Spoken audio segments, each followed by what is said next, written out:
Yung mga kadiskarte, ayan, inunahan natin yung araw kasi sikat pa lang niya. So ito, dito tayo ngayon sa may Tondo, Manila. Ito yung gagawin natin, Isuzu Sportivo. Ayan.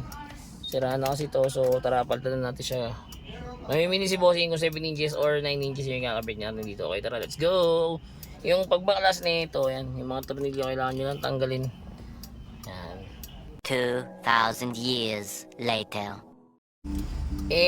Napakaangas na nakapag-install na kami 9 inches Android nga pala yung pinakabit ni Bossing kasi medyo na-laten siya dun sa 7 inches kanina pinakita natin.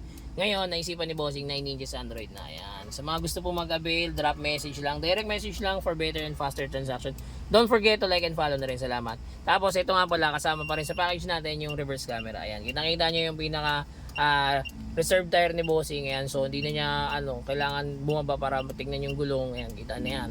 Tapos ito nga pala, yung inabail ni Bossing, meron na tong Apple CarPlay and Android Auto na tinatawag. Ito yun. Yan, yung Z-Link. Yan. Sa mga gusto mag-avail, drop message lang. Don't forget to like and follow na rin. Salamat, ingat, ride safe sa lahat. Yay!